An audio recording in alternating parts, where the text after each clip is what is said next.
What's up guys? In this video I'm going to change gears a little bit and share my experience with an issue that I know really fucking devastates a lot of men and some women, which is hair loss. Personally, I started noticing I was losing hair right around the time I was 22, 23, and it scared the fucking shit out of me. My dad is bald, my mom's dad was bald, I think his dad was bald. Basically, I just come from a long line of bald Russian men. But to me personally, the idea of me not having hair was just devastating. It was just unimaginable. So I did a lot of research, I tried a lot of shit, and some of it must have worked because, my hair gains now are a lot better than 5 years ago. I'm not actively losing hair anymore, and I grew a lot of it back. My hair was not perfect right now, but it's definitely better than it was. So in this video, I'm going to simply break down what I did that I feel helped me so that if you guys are interested, you can try it as well.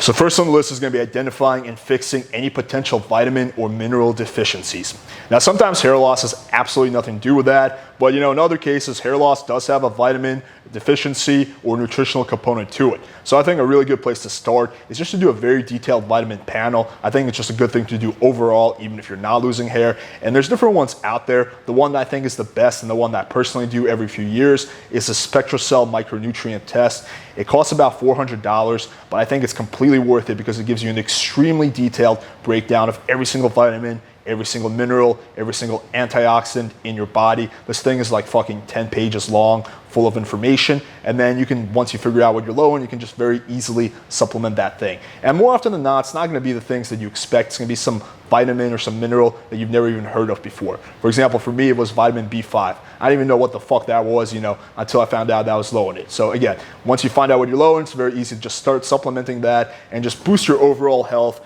And hopefully that will have, a positive effect on your hair loss. If not, you'll just fucking feel better, so you might as well do it. Second on the list is gonna be a supplement called Supplementation. Now, if you're not familiar with it, it's basically like a natural version of Propecia, which works to stop your body or minimize your body from converting testosterone to DHT. And DHT is basically the molecule that makes you lose hair. So again, this is gonna work to prevent that. It's really cheap. You can buy it on Amazon. I personally have been taking it for years now, twice a day with food. And I do think that it makes a difference. Do your own research on it, but it certainly can't hurt, so you might as well, give it a shot as well.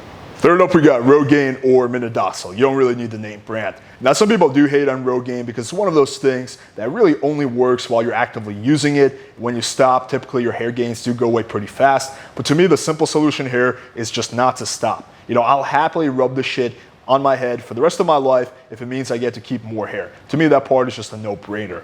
So personally, I buy the 5% Kirkland minoxidil foam on Amazon. It winds up costing me just about $10 per can, which really lasts a month, so not that bad at all. Now, yes, there's some people who do have some mild side effects. Personally, I haven't felt anything, but again, I think it's a lot safer than Propecia, so to me, the pros clearly outweigh the cons. Fourth on the list, we have Dermarolling, which is basically, this thing that has sharp little needles and you run it past your hair for a few minutes once a week.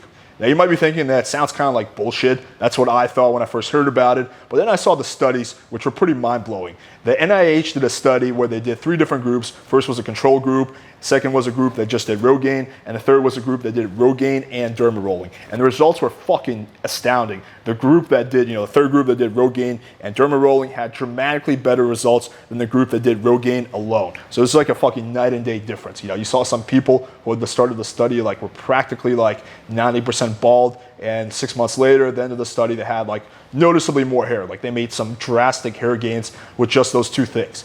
Now, as a side note, you don't want to do Dermarolling and Rogaine the same exact time. Typically what you'll do, and that's what they did in the study, they'll do 6 days of Rogaine and then 1 day a week of Dermarolling. And you typically want to wait 24 hours after you Dermaroll before you apply Rogaine again, because you don't want Rogaine getting in your bloodstream, which can actually fuck you up.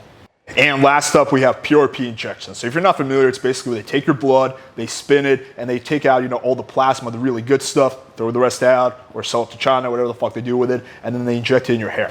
So I think this is by far the most potent thing on this list, but it's also the most expensive. These things will typically cost anywhere between $500 and $1,000 per one set of injections, and you typically need to do 3 to really, maximize the results. That's what they always recommend. Doing them, 1 and every 2 months, and then, once you do 3, 6 months in, then you just do it once a year for maintenance.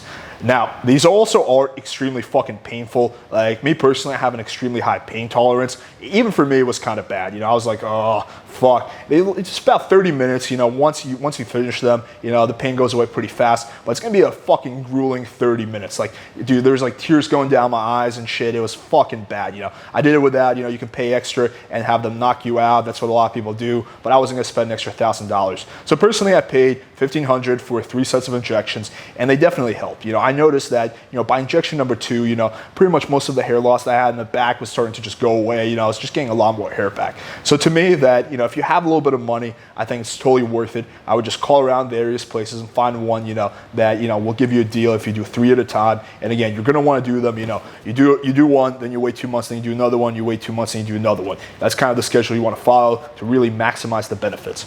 So I want to wrap up this video by reiterating some of the stuff that I said in the beginning. So the things that I mentioned throughout this video are things that I've personally tried and have worked for me, but it's not a fully comprehensive list. There's a lot of other shit out there that works. I just don't have any experience with it. For example, I've heard great things about certain peptides. They're supposed to be really effective. And if I ever get to a point in my life where I start losing hair again, I'll certainly be giving them a shot. Also, I want to reiterate that don't give up. You know, it's easy to feel like, you know, you're a victim of your genetics, but you do have some control over this. And if you catch it early, you're going to have a lot of control over this. So, you know, you take massive action, you do what you can, and if you do ultimately still get to a point where you've tried everything and you lost your hair or you don't have any hair right now, then that's okay. Doesn't mean the quality of life has to go down one bit. You know, hair loss is mainly psychological anyway, in the sense that it's not so much that girls don't find bald guys attractive, it's just that a lot of guys who go bald also lose their confidence, and that's what girls find unattractive. But also there's plenty of bald guys out there who are fucking confident as shit. You know, again, take a look at Joe Rogan or The Rock, you know, I'm sure they're not struggling with girls. So, you know, you can fucking, you know, live a fully fulfilling life filled with lots of girls, even if you do lose your hair. But if you don't have to get to that point, then why would you? That's always been my perspective. Hopefully you guys found this video valuable, and there is one more important thing that I haven't mentioned yet that's extremely crucial when it comes to preventing hair loss. And that's smashing that subscribe button. The hair gods will reward you with a full head of hair if you do. Let me know if you guys have any questions in the comments below. Thank you for watching, and until next time.